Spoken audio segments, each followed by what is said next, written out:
iGlobenews brings global views.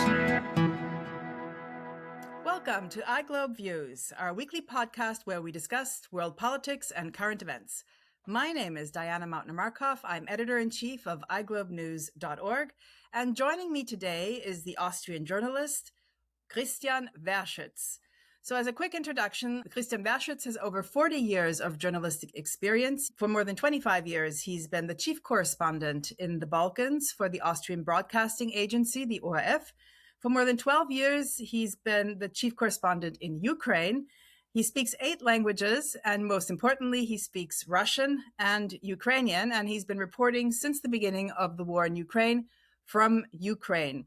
Please remember to like and subscribe. And today's topic will be Update from Ukraine's Front. And for the record, today is July 27th, 2026. Mr. Wehrschütz, could you tell us at the moment where you are and all the experiences that you're having? I'm currently in a hotel in Odessa. Ukraine is a country where we have until now very good internet connection. And we are doing a lot of recording and editing from the hotel.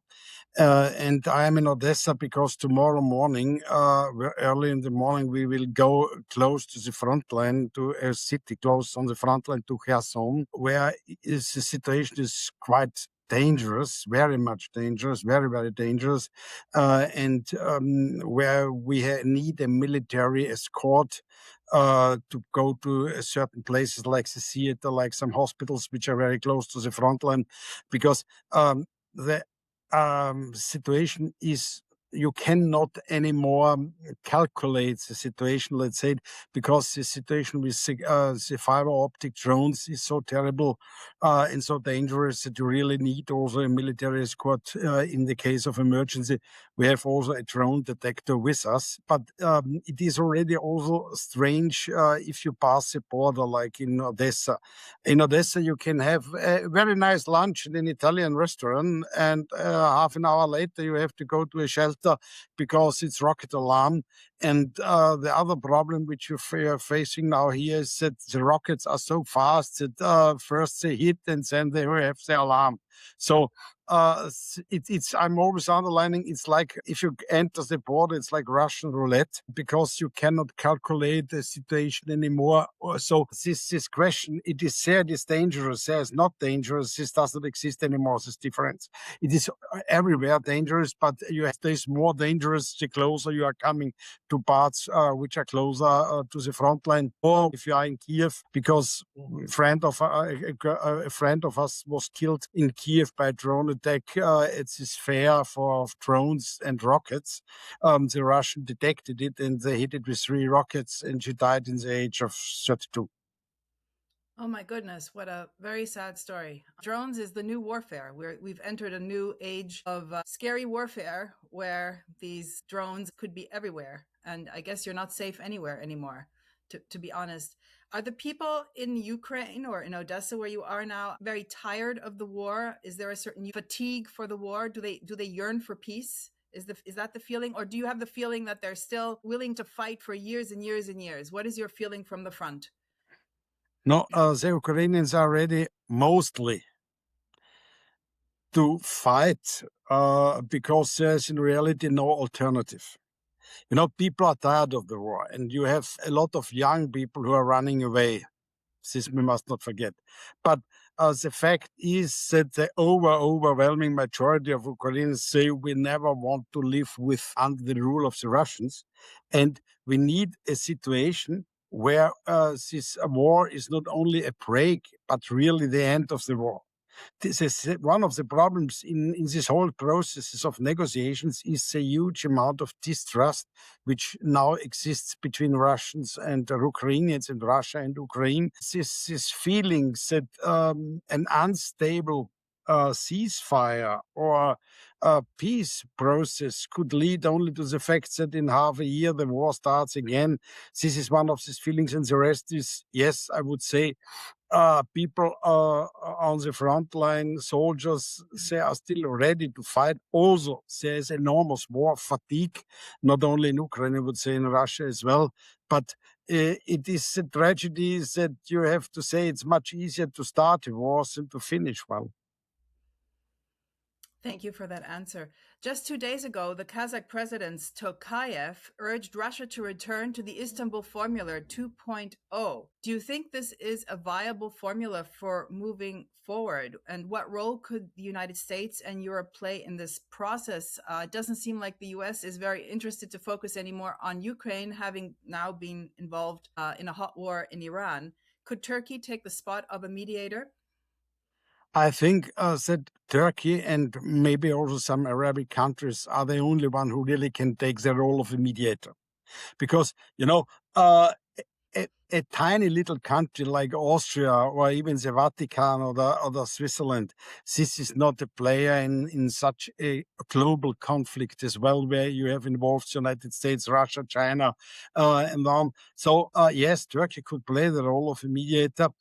They are now talking about different kind of formulas. We have these Istanbul negotiations, which failed 2022, which is a really huge tragedy that it failed. And then you have the Russians very often quoting the formula of Anchorage, which means the retreat of the Ukrainian forces from the whole of Donbass. Yes, I think it would be very necessary to start negotiations again, because the price on the front line and the price of destructions of Ukrainian territory, but also of Russian infrastructure, is so high in relationship to the gases you have in each days of fighting. If you keep in mind that the war is going on longer already than World War I, then you see the tragedy. And the problem is as well that we know it from the Balkans. The longer a war lasts, the less people will return. And you have millions of Ukrainians outside Ukraine. When I am talking with demographers and others, they already tell me our greatest concern is who will rebuild the country, because they are even fearing another wave of migration. Because if you think only about the situations that a lot of women and children have left, starting to integrate in European countries, then if the husband after the war can travel again, and you have to make the decision, do I going to my family in a safe area, or will I take my family back in an uncertain, unstable country like Ukraine, then the fear is that a lot of people will leave. For European security and for Ukraine, it would be very much necessary to stop the war as soon as possible.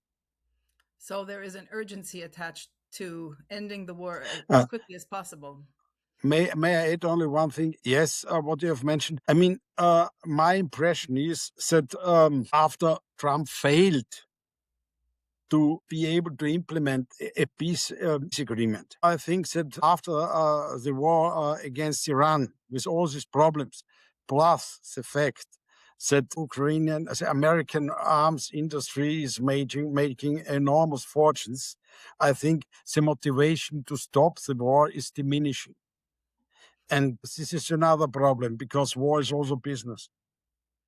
But also, I think the American rockets, Patriot rockets, they're being depleted by the other war. So I think now it's a competition. I recall that Korea and Japan have just been told you have to wait, I don't know, another 4 to 5 years before you get your Tomahawk missiles. There's a real issue about who's going to get the stocks that are left. And now that the U.S. needs the stocks themselves, and of course Israel needs the stocks, it makes you wonder, where does that leave Ukraine?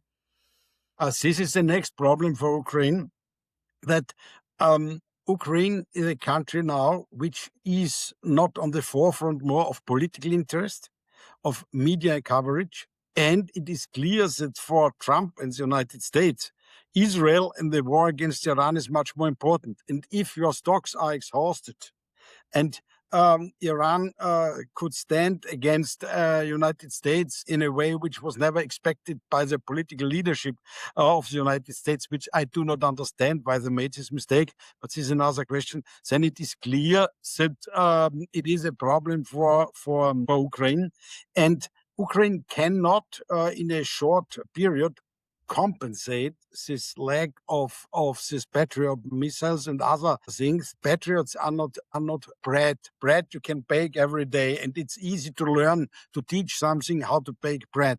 But for Patriots and other systems, it's much more complicated.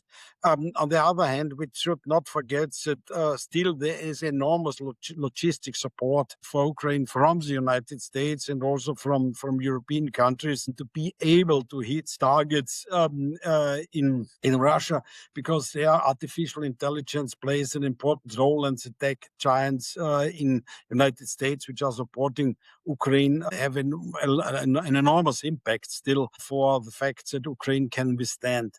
But in general, I see as well that the priorities have shifted from the United States, and in fact, Europe is not able to find a clear position how to end the war, and this is another problem. Yeah, you're right about that. Europe doesn't seem to have an answer. And furthermore, Europe isn't talking to Russia. So that doesn't make things very easy, because you need to talk to all parties to end a war. I wanted to ask you about the internal situation in Ukraine, since you've been living there now for a number of years. Just recently, President Zelensky, after days of protest, appointed General Mikhailo Drapati as Ukraine's new commander-in-chief of the armed forces, making a significant leadership change. Drapati is replacing Oleksandr Syrsky.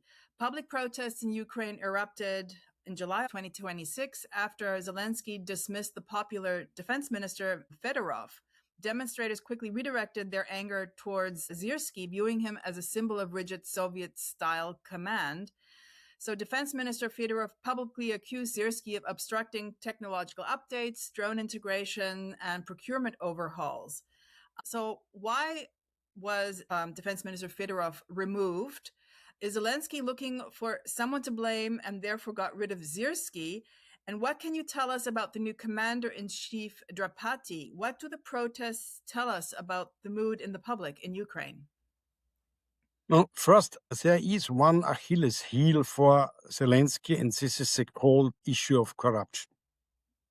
And as we have seen already some months ago, when they want to diminish the independence of these anti-corruption watchdogs, Saab and NABU and so on, this was also a protest on the street during wartime. There were also protests from the side of European Union and United States. This is the one issue. The second issue is that also, Fedorov was only defense minister for 6 months. He was popular also as a minister of digitalization because he really managed a lot in modernizing the digital infrastructure of Ukraine.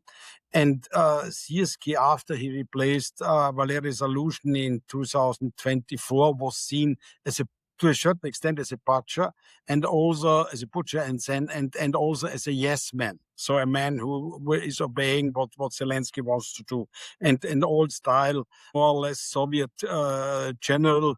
By the way, Syrsky had a long time problem to speak Ukrainian because he is from Russia, born in Russia.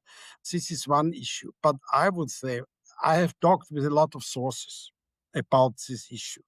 And I think that the real issue behind this replacement is simply the question of money and procurement. Because don't forget, the future of Ukrainian industry is, on the one hand, agriculture, which is diminishing because of this destruction and occupation of land. And the second is arms industry. And if you look that in 2022, there were approximately 5 companies dealing with drones, artificial intelligence. And now you have more than 500. So they have to get jobs, they have to get money for development, and so on and so on.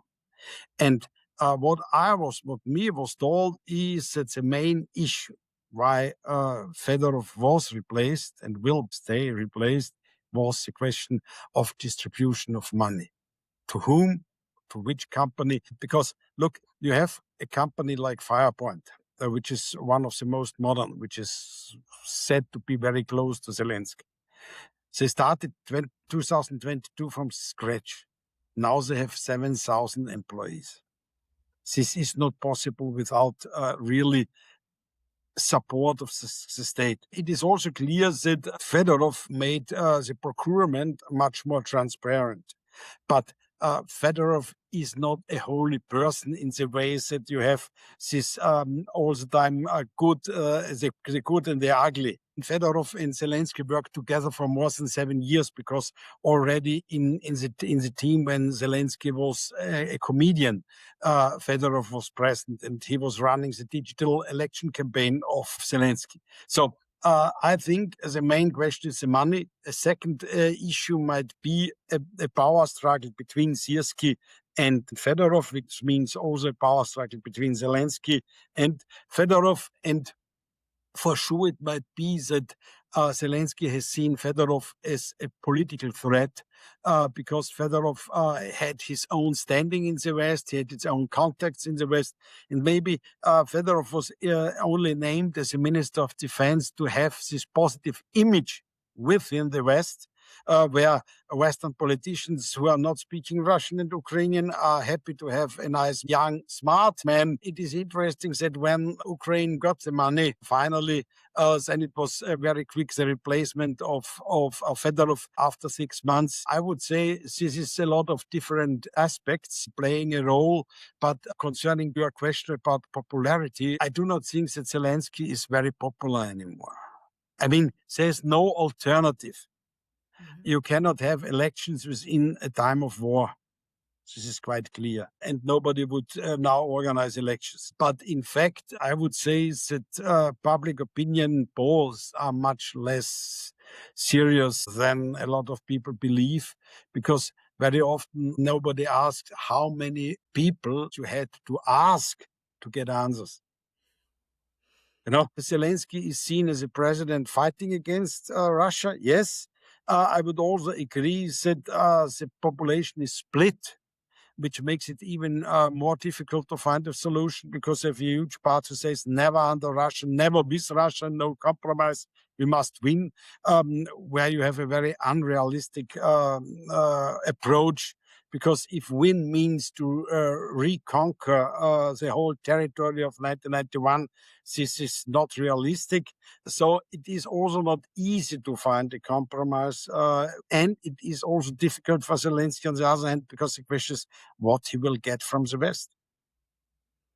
So I have one follow-up question to what you said. You said 7,000 people are now working for this new company that Zelensky is, I guess, involved in, or maybe a part owner in. So who's financed that? I would say mostly the West, because where the money goes, Western credits, Western money. So a huge part of the money is going to the budget to finance pensions, social services, and something like this.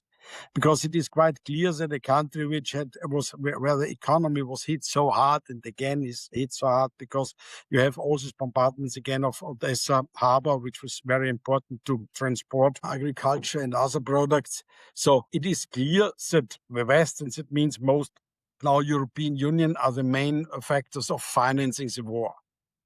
And these are billions and billions. I have never got an answer how European Union institutions are really controlling the money flow. But it is quite clear that these companies, which are also producing in European countries, which have cooperations with other NATO countries, will be one of the backbone of Ukrainian economy whenever the war ends.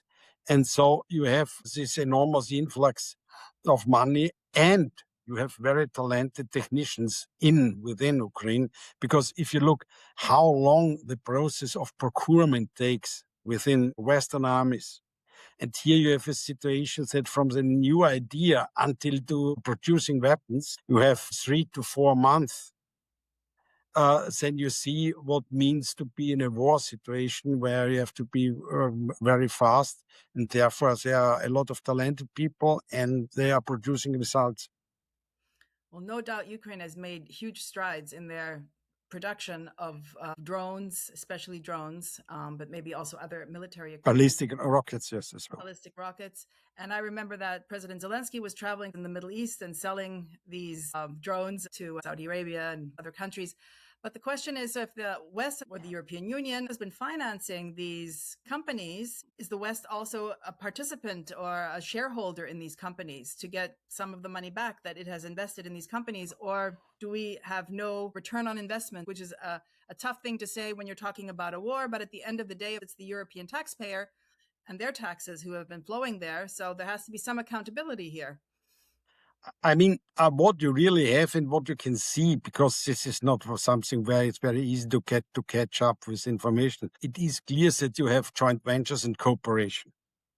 So with companies from Poland, companies from the Baltics, the Nordic countries, Denmark, Norway, United States. So you have not only cooperation, but you have also production within countries of NATO, because there it's for Russia much more difficult to bomb these facilities. So yes, there is a kind of return of investment, but again, there's not only a return of investments, there's another issue. When the war started, weapons were delivered without any control. You have more and more cases where you see Western weapons used in Ukraine to used by organized crime groups in criminal activities.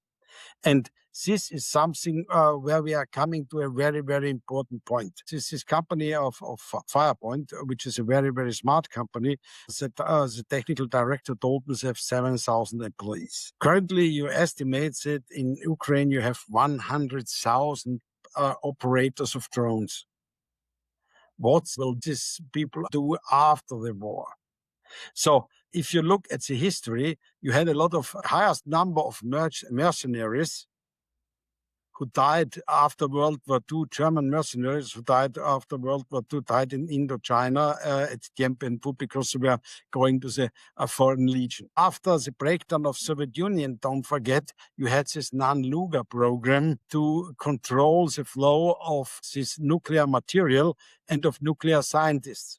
So since these people were not going to so-called rough states or rough countries. What will be necessary, or would be extremely necessary, is to create and start with a program said to keep this technical staff, these experts under control, or integrate all this in a European arms structure, arms under industry structure, that you can prevent that these people are going elsewhere. Because look, today you have a situation which, using Starlink, you can sit in Paris or in an African country and start a terrorist attack on a soccer game in Munich, in Berlin, in Graz, wherever you want. This is also now a kind of a war without borders, and we should prepare for this situation after the end of the war.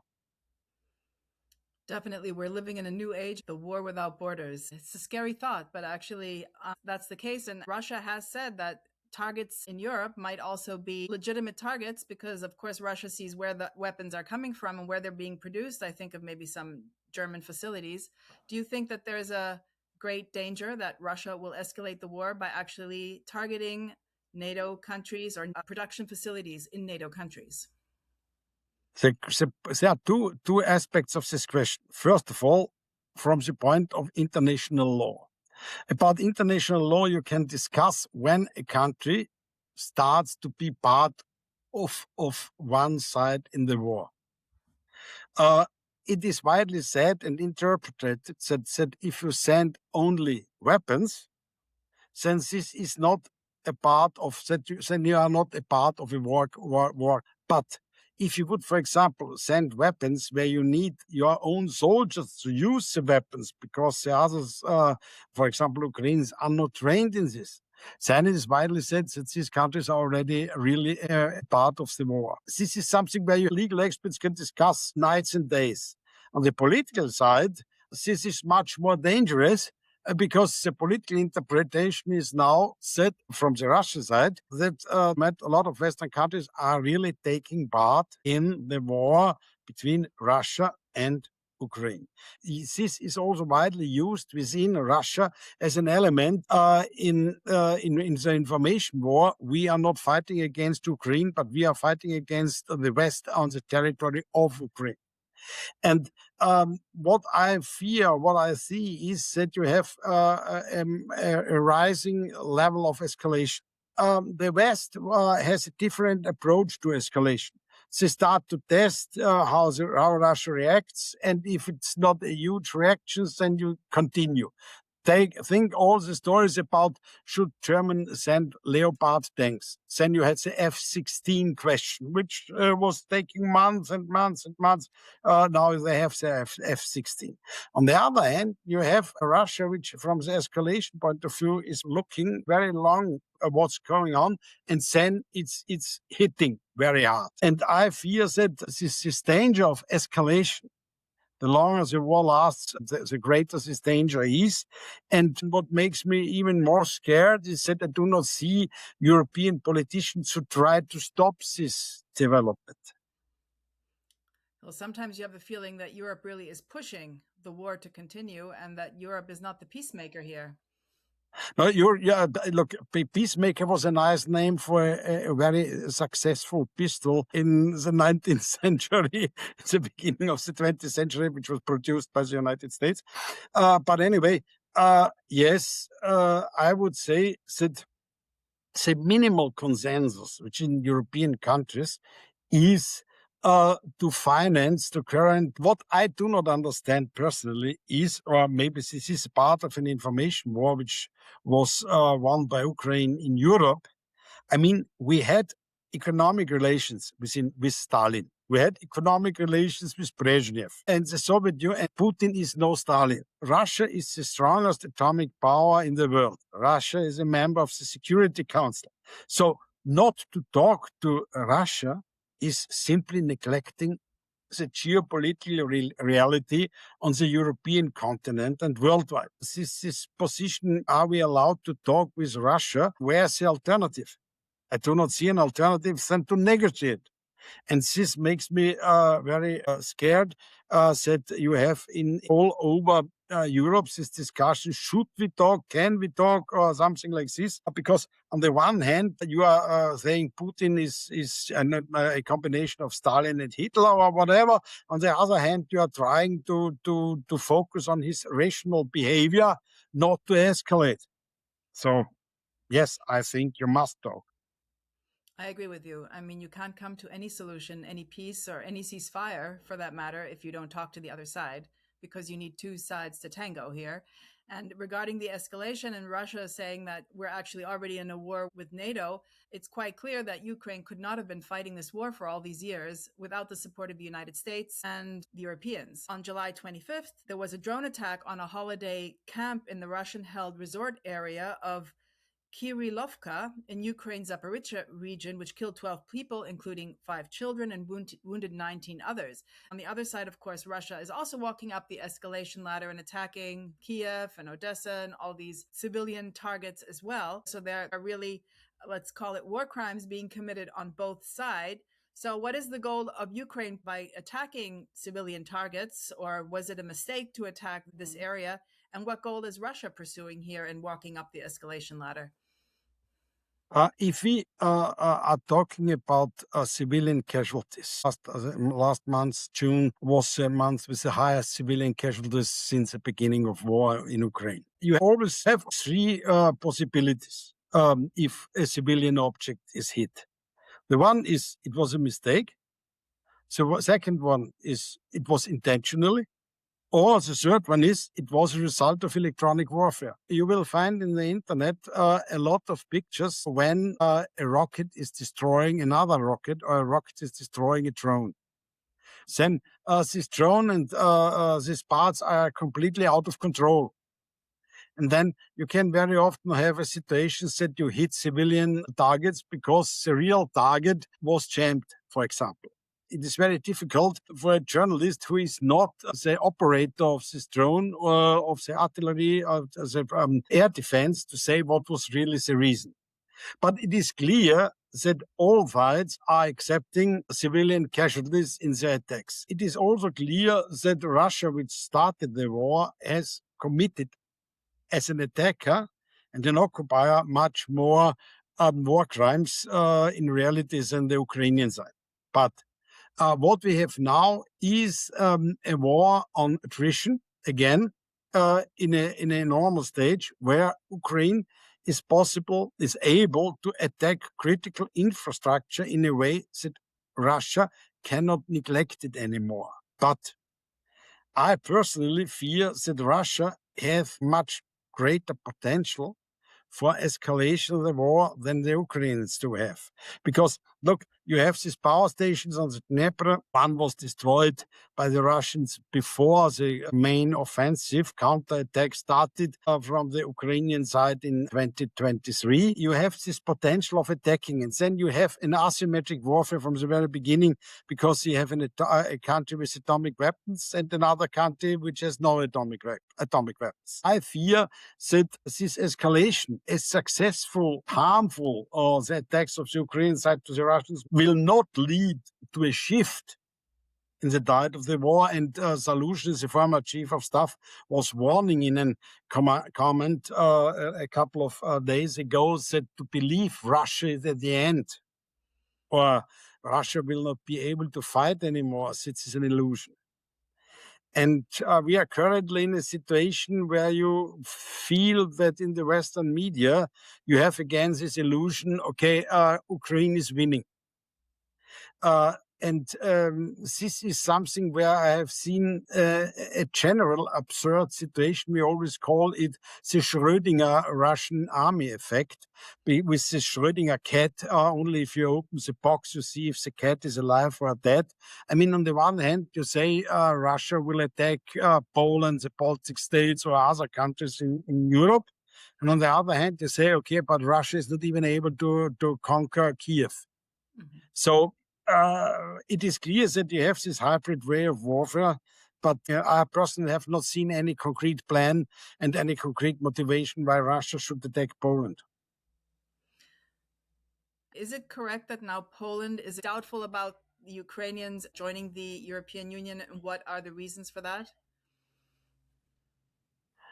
Look, Poland could never decide which country, which peoples it hates more, the Germans, the Russians, or finally the Ukrainians. I mean, about Germany and Russia, it is clear it was always split. But you have a national conflict between Poles and Ukrainians you have since the 19th century. And mainly Austria was a witness of this, because you had this in Galicia, in Lemberg, at the university, which language will be used there. And after World War I, you had a real war between Ukrainians and Poles about controlling Western Ukraine. If you go in Lemberg, in Lviv, to the cemetery, you see the graveyard for the victims of this war. Then you had these atrocities during World War II, Bandera and others. The Walinska Tragedia, as it is called, with the massacre on Polish civilians. Before World War II, Poles closed each Ukrainian language school on this Western territory. So this is a national conflict. It took until 2004, Kwasniewski and Yushchenko to come to a kind of agreement. And still, until now, you have these problems with the Ukrainians. The Ukrainians need this Bandera, UPA, the uprising army against the Russians to motivate, to have a traditional line fighting against the Russian aggressor. And on the other hand, this leads to a conflict with the Poles who see UPA and Bandera as war criminals. And now, as you have this nationalistic wave also in Poland, this means that also the Polish-Ukrainian relationship is not the best. This is the one side. The second side is the economic point. Look, Poland was helping Ukraine in 2023, 2024, and you had these protests and border blockades from the Polish against Ukrainian exports of grain, against logistic companies and so on. So this is a very complicated relationship. It will be necessary to have a lot of diplomatic feeling to create a relationship between Poland and Ukraine, that Ukraine will be able to join European Union. Then do not forget the case of Hungary and others. So it is a complicated historical burden and political burden between Ukraine and Poland as well. It's But not only Russia and Ukraine. Zelensky, wasn't he pouring oil onto the fire by honoring these war criminals, which the Polish considered war criminals? Is he the right person to lead Ukraine into the European Union? Look, first of all, don't forget, this conflict between Poland and Ukraine is not a one-sided one. So this is nothing where you can so simply say the one side is honoring war criminals, the other side is only the victims, because Poland was a perpetrator within the first after World War I to World War II. So this was nothing where you have a clear good and bad situation. But on the other hand, who is really ready to fight? And I have no statistical data, but a lot of high-ranking officers are coming from central and western Ukraine. And they have this tradition and this line that what our grandfathers did fighting against the Russian aggression in World War II, we are continuing. So this is something where for Zelensky it is difficult to act in between. Politically, it was not wise to do it. It is quite clear. If Zelensky was thinking about the Polish reaction, I do not know, because the main question for me is Zelensky a strategy, or has he only a tactical approach? Zelensky, a strategy would mean planning for a longer period. Tactics means from one day to another. And I do not have the impression that the Ukrainian leadership is planning for a longer schedule. Which brings me to an issue that you already mentioned, namely holding elections. The US president is pushing the Ukrainians, especially Zelensky, to hold elections. But Zelensky had previously stated that elections require a ceasefire and security guarantees. And he has consistently rejected early elections as long as the war lasts and martial law is in place. What is the status regarding elections in Ukraine? When do you think they will be held? Will they be held early? And is there anyone who could realistically challenge President Zelensky? You mentioned maybe Fedorov would be a candidate who would be quite popular, and maybe that was also a reason why he was removed. What is your opinion? First of all, there is a clear consensus within the political elites that elections during wartime are not possible. This is also an agreement with the opposition. And the agreement is that from the point of peace and a peace accord or a ceasefire until the day of the election should pass 6 months. Why? That the opposition candidates really have a chance.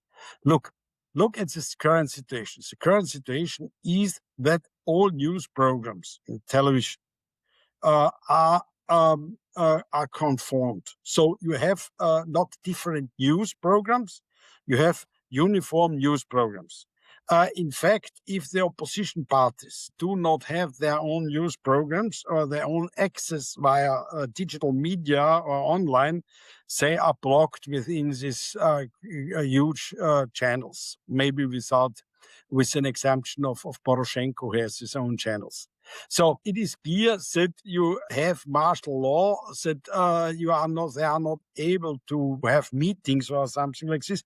Even Parliament is working under the condition that reporting for independent journalists is almost impossible. I had an accreditation for the Parliament. Our office is within the government building, within the government district. So I have to go 500 meters to the Parliament. I have no access to Parliament sessions.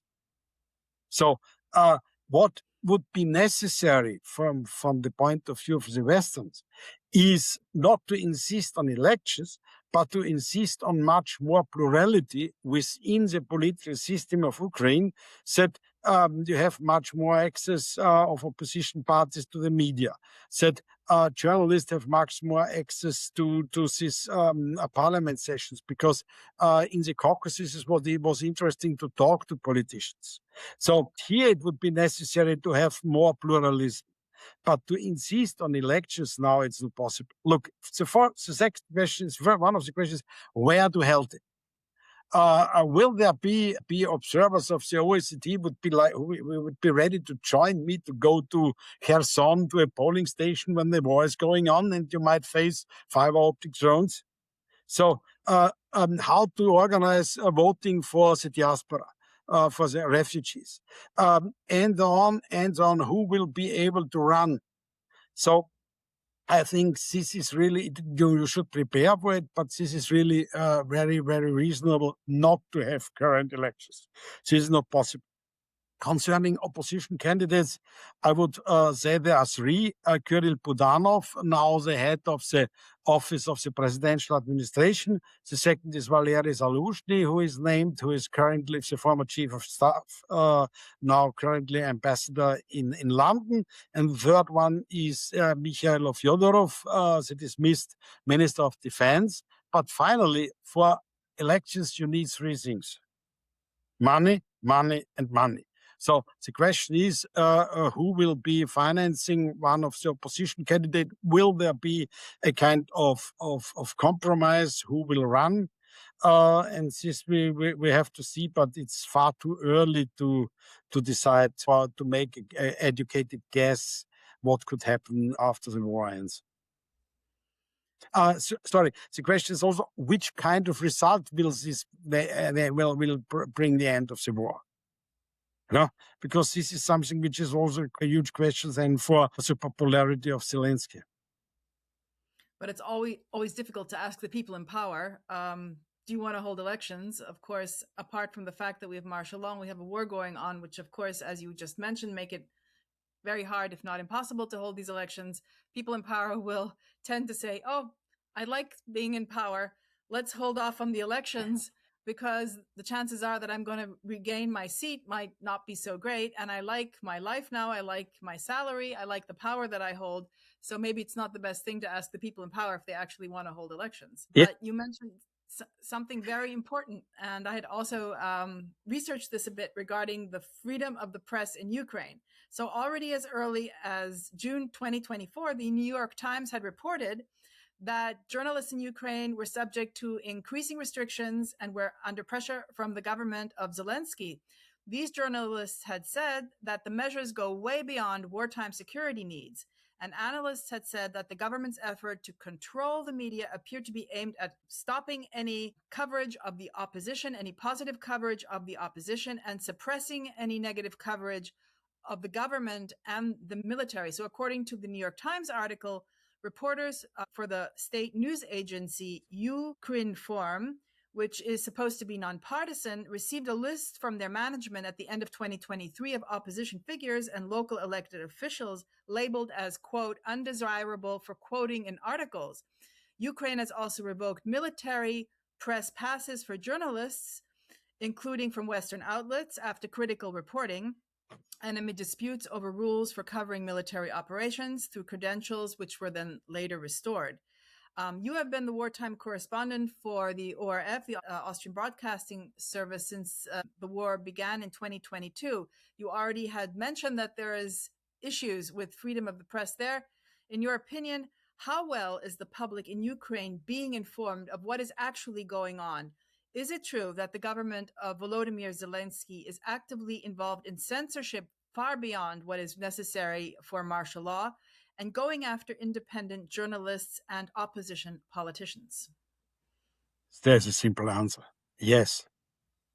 And look, you are talking to a person who already under Poroshenko, because of criticizing corruption and criticizing the pressure Poroshenko had towards media, was forbidden to enter the country for 2 or 3 months.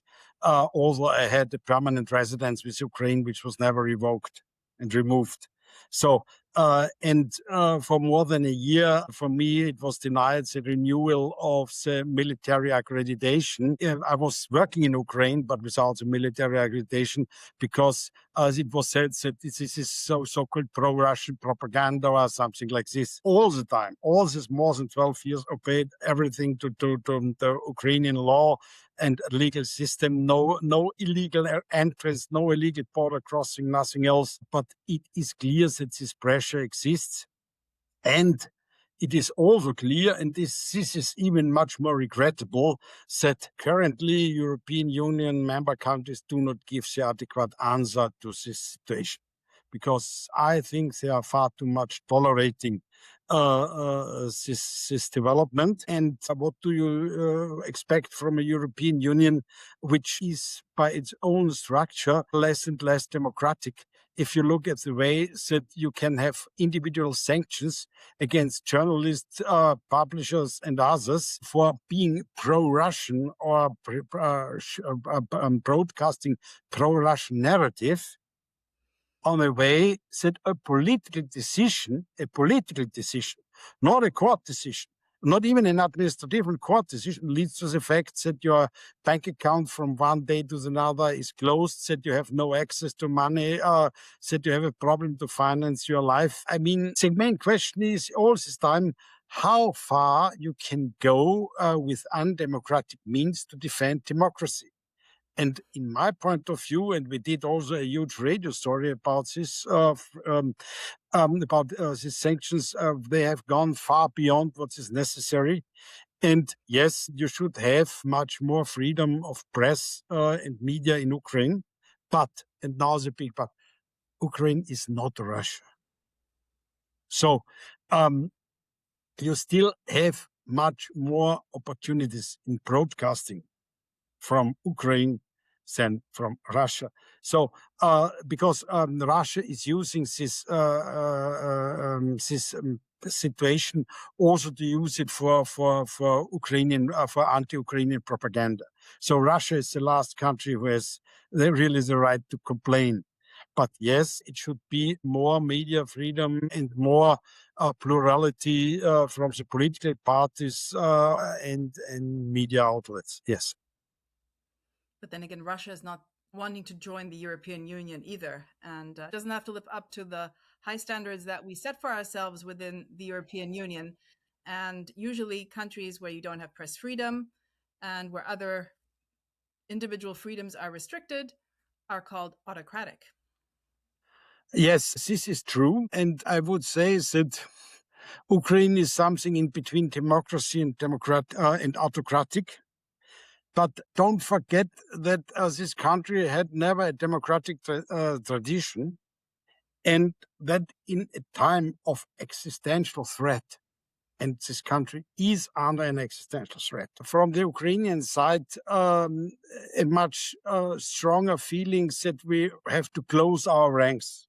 Where I think really a lot of European countries are making a huge mistake is all this church issue. It's the Ukrainian Orthodox Church of Ukraine to blame that they are all pro-Russian and so on. Personally, I think you must have a close look at what's going on in this country. And the argument, if you criticize the Ukrainian leadership, you help Russia, this cannot be an argument to tolerate too much misleading actions. This is from me completely clear. And there I think that a lot of countries of European Union are making big mistakes. Yes, let's not forget that the leadership in the European Union is not democratically elected, but that's a different story. I wanted to ask your opinion about the strikes that the Ukrainians have been doing in the Caspian Sea. Iran has condemned a strike. One sailor was killed because the Ukrainians attacked an Iranian cargo ship. The foreign ministry in Iran summoned Ukraine's attaché over the attack. Ukraine has increased its range of offensive striking power through the war and maybe showing that it can strike these targets, which are far away, and also showing its support of the United States. So the question remains, is Zelensky now joining the war on Iran on the side of Israel and the United States. What is the logic behind attacking an Iranian cargo ship? Is it just trying to show its military prowess and the weapons that it's developing? What was Ukraine trying to show? No, you should not forget that Iran is one of the countries which has supported Russia enormously in developing drone capacities, Geran, Shahed. Before Russia was really able to catch up the level of drones with Ukraine, they used widely Iranian drones to fight against Ukraine. So, I mean, Iran has not really good cards to start a blame game against Ukraine concerning taking part in wars. So, what I do not know why they have decided to attack this vessel. But in general, it is quite clear that Iran is not a neutral player. To use this possibility to attack or to counterattack, and also they were helping the Gulf countries against Iranian drones. So this is clear that you have the old principle: the enemy of my enemy is my friend. You must not forget that Ukraine is trying to do everything not to be forgotten and not to be at the sideline of this American-Iranian war, because already when the Gaza conflict started, it was clear that the interest in Ukraine was diminishing. And then the arms sale went to Israel much more. So, yes, I think, first of all, Iran is not a neutral country. Second, this attack got a huge media coverage. And third, it shows the technological capacities of this company, Firepoint, which is producing ballistic rockets and drones which can reach targets within 3,400 kilometers. And it will be still improving. The main question, this issue is still how much involved are the United States in selecting targets and in leading the drones on their way to these targets, or how much Ukraine is already able to compensate America. Starlink is still very important. Fedorov made it that Starlink does not work anymore in Russia for the Russians. This is still a way where you have a huge invisible support from the United States for Ukraine. But Ukraine really wants to show it can hit anywhere and to present itself as an important military power.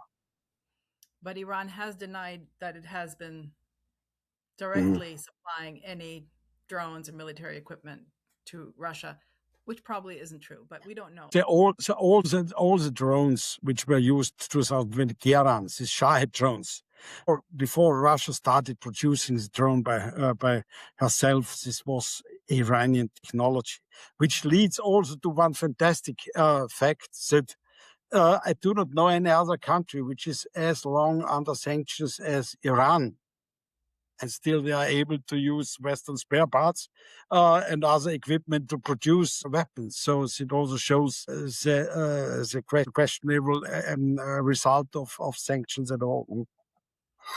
If you want to look at the other war, I don't think neither Israel nor the United States thought that Iran could last this long. So you're quite right. They're quite amazing. I mean, obviously they had the strategy in the draw also regarding the Strait of Hormuz. And you actually have to wonder why the United States didn't figure this out ahead of time, that was the real trump card, if you want to call it that. Now Iran has the world in a chokehold, because if it closes the Strait of Bab el-Mandeb, then more or less everything would stop in that case. And I want to come back to this point you made about Ukraine being able to locate those targets. And now it's hitting more and more, for instance, Russian energy infrastructure targets deep within Russia. Do you think that they could do this without the United States? Because I remember when Donald Trump put off the intelligence for a few days, Ukraine was more or less lost. It would be very hard to come up with an explanation that they would be able to do this all on themselves. I think it is the United States which is providing all this intel that the Ukrainians need to actually strike these targets because they are so exact. And of course, what they're trying to do is they're trying to put pressure on Russia. And now there are these long gas lines that they're showing on television here all the time of Russians waiting to get gas. And I guess they're thinking that, okay, the population is going to rise up. But let's not forget that Putin still has an approval rating, which is lower than probably ever before, but it's still upwards somewhere of 66% if you believe those polls. So do you think this idea of regime change in Russia, if that's even a feasible goal to have? Look, there was only one country I remember where regime change worked, but also not on the long run, and this was Serbia, because they changed Slobodan Milosevic. But this is a tiny little country with now 7 million inhabitants. It's very doubtful if we should want chaos in Russia, because maybe then I was underlining this very often to Eastern European countries who want to destroy Russia, and I was saying them, would you be happy to have a state visit of Kadyrov, head of Chechnya, which has nuclear weapons to European Union countries? So we should be very careful. This is this old proverb. We should be very careful what you wish it could be realized. So this is the one thing. The second thing is, as an Austrian, I want to remind you that at the 10th of October 1941, a person from Upper Austria with his beard here in Berlin was delivering a speech where he said, "This enemy will never rise again." 3.5 years later, the enemy was in Berlin. So we should be very careful with all our assumptions and predictions that Russia is at the end or something like this. And even if you look now at these targets and these problems Russia is facing, there can be also the reaction, okay, now we really know and understand that Putin is right. The West is through Ukrainian fighting against Russia, and the West wants to destroy Russia. So I do not know, and I do not have any serious sociological data how Russian population is really reacting to these attacks. So, because it could be the thing, okay, now we understand we are really at war, and we have to fight because our leadership is right. The West wants to destroy our country. I do not say that this is true, but from the perception, why this is not enough an option. I cannot say what is the idea, but what is most likely really happening is that because of the fact that Ukraine is hitting Russia hard also on its territory, it's hitting the so-called shadow fleet, Russia has to relocate some of its weapons of air defense or others to places where they have to defend and which cannot be used for offensive actions. If this is something which will last very long, what will happen during the next 2 months or 3 months in eastern Ukraine? How Russia will prepare for attacking Ukraine in critical infrastructure in wintertime? This has to be seen. To believe that Russia is going for an unconditional surrender, I think this is a complete crazy illusion. So how do you think this war could end, being a total expert in Russia, Ukraine, the war in Ukraine? Do you have any predictions? Do you have any feelings how it could end? There's no expert. And therefore, in a lot of my books, I started with a quotation of Socrates: the more I know that I do not know anything. Because don't forget, we are not present when Xi Jinping is talking to Putin, when Xi Jinping is talking to Zelensky, or when Putin is talking to Trump. Remember all the media coverage of this meeting in Anchorage. Everybody said, without me, because I had another approach, really, they said this was a meeting, no result. In a couple of weeks, Russia was coming up with a Accord of Anchorage. So the fact that journalists do not know does not mean that nothing is happening or that there is no result. We do not know how they do they negotiate. Is there anything behind the scenes which is really going on or not? We even do not know how serious leaders are informed. If you look that Putin started the war with thinking, okay, we will have a victory parade with flowers from the population of Ukraine in Kiev, or when Trump started a war believing that the regime change would be possible in Iran, and then the Iranians will say, oh, thank you, Donald, that you did it. How misleading and mistaken can be leading politicians. So also this human factor must be taken into account by us. I mean, personally, I think if we do not go the way to escalation, and I hope we will not, because then whole security architecture and whole Europe will be involved. There must be a kind of result on the negotiation table. Who will be able to negotiate, to mediate? I do not know. I would say Turkey, yes, if they want, if they can, if they are accepted on both sides. But it is history in the making. And maybe in a couple of months or years, we will know what was really going on now. If you look only at the facts, 2022, 2023, we had this threat of using tactical atomic weapons by Russia, which is now quite good documented. A lot of people did not understand, did not know. So let's be very careful. I think there must be a kind of negotiation result. If it will be happen, I do not know. And negotiations always mean compromise. So I guess that includes both sides having to move away from their absolute maximum demands. Yes, and this is also a problem for Ukraine, because look, Russia made, in my point of view, it's a huge political mistake to add 4 oblasts beyond Crimea to the Russian territory within Russian constitution. The oblast of Lugansk was occupied. The oblast of Donetsk are missing 18, and the Zaporizhia are not occupied completely. I think it will be impossible for Ukraine to accept any kind of peace treaty with Russia. Peace, if there is a peace treaty and not only a ceasefire, where in Russian constitution still is written that Russian territory is under Ukrainian occupation. Only to give you one example. And the second question is a simple question. Okay, we know what Russia wants, but we do not really know what the West or European countries are ready to give. So we are hoping for an end to the war, but no one really knows how it will go. I only want to add one thing. I have published it also in some of my books. One of the most important lessons I have learned about journalism was a report which was written by Friedrich von Hayek, who won the Nobel Prize for Economy, an old Austrian expert who wrote a booklet, The Theory of Complex Phenomena. And he asked the question, how many information you need to be able really to seriously evaluate a situation.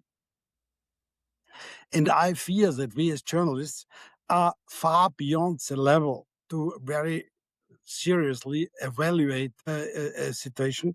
Therefore, I'm very happy that I'm writing in German, because we have indirect speech. And we are able to be careful and not to predict something where we are not able to predict anything. You're quite right about that. No one knows the future. Thank you so much, Christian Wehrschütz, for talking with iGlobenews. For our listeners, thank you for tuning in to another session of iGlobe Views. Please remember to like, follow, and subscribe. Goodbye. Thanks. Bye-bye.